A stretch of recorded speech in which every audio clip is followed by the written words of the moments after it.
primeiro ponto que nós vamos fazer aqui um contraste é o que seria caracterizado como comunicação mediúnica genuína e o que seria o tal do animismo, né? Nós temos frequentemente contradições de posição entre os próprios espíritos. Quanto à qualidade das informações, Kardec também classifica em quatro, né? As grosseiras, as frívolas, as sérias e instrutivas. A gente tem uma cultura no Brasil que, quer queira ou quer não, ela foi reduzindo reuniões de evocação de maneira mais ampla. Veja no livro dos médiuns, na questão 269, Kardec já passava por aquilo que nós passamos hoje aqui. Vejam lá. Esse eu vou ler inteiro.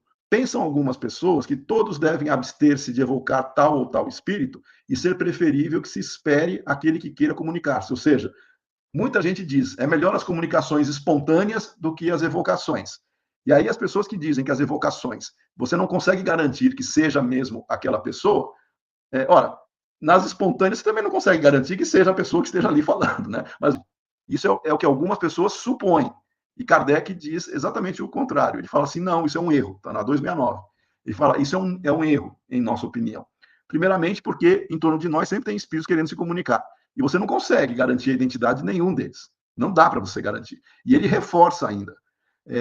Não chamar a nenhum em particular é abrir a porta a todos que queiram entrar. Ou seja, ele era um grande defensor da evocação, no sentido de reuniões sérias, e que você pode e deve fazer isso com qualquer espírito, desde que você tenha condições, obviamente, né? Seriedade da reunião, capacidade de interlocução, moralidade, para você conversar.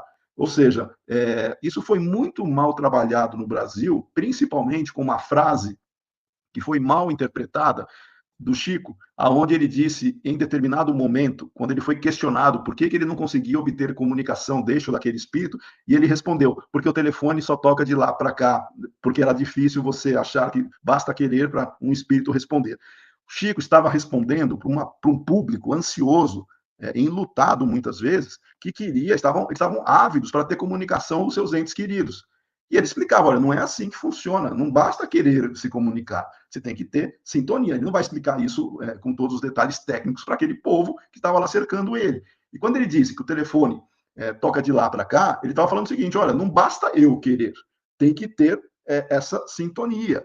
É uma maneira de se expressar, mas em momento algum ele estava desincentivando, ou ele estava condenando ou criticando a evocação, porque Kardec sempre fez evocação. E nós podemos fazer evocação. E essa questão de não saber a identidade é para qualquer um, seja manifestação espontânea ou não. Não é recomendada quando ela não é feita seriamente. Moisés, quando proibiu a comunicação com os mortos, no Antigo Testamento, por uma questão disciplinar.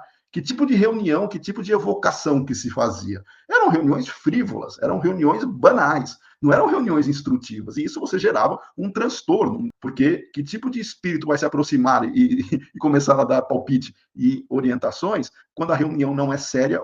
Mas a verdadeira educação mediúnica é aquela que vai fazer com que nós tenhamos diariamente uma conduta equilibrada que vai nos permitir nos equilibrarmos e atrair o concurso dos bons espíritos. A educação mediúnica, ela se dá diariamente.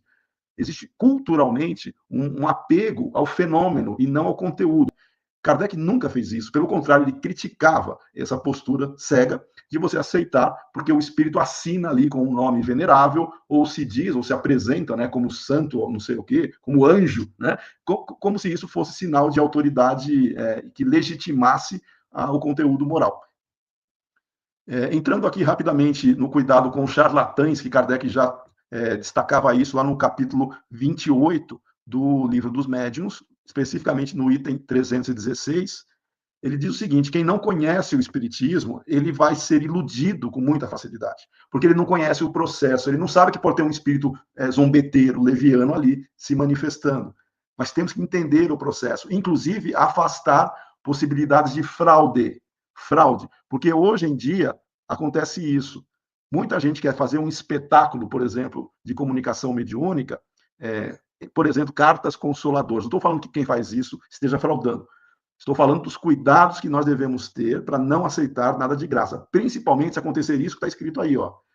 Se a pessoa diz o seguinte, eu vou receber ou eu quero receber uma comunicação mediúnica do fulano, e você passa previamente seus dados e dados do fulano, com existe o risco de aproveitadores, de oportunistas, com as tecnologias que nós temos hoje, buscarem informações em redes sociais ou no ambiente hoje tecnológico que nós temos, para reunir informações, colher dados que se passam, inclusive, pelo indivíduo que você forneceu dados previamente. Tem fraudador? Claro que tem fraudador. Fraudador sempre teve em todas as épocas da humanidade. E no Espiritismo nós temos que não só identificar, como denunciar. Os espíritos verdadeiramente sábios jamais predizem acontecimentos para épocas determinadas, limitando-se a prevenir-nos dos segmentos das coisas que convenha conheçamos.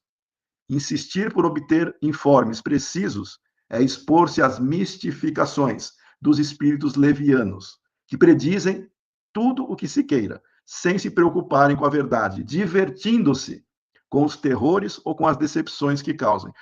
E uma frase de Kardec: é dever de todos os espíritas sinceros e devotados repudiar e desautorizar abertamente, em seu nome, os abusos de todo gênero que pudessem comprometê-la, a fim de não lhes assumir a responsabilidade. Pactuar com os abusos seria tornar-se cúmplices e fornecer armas aos nossos adversários.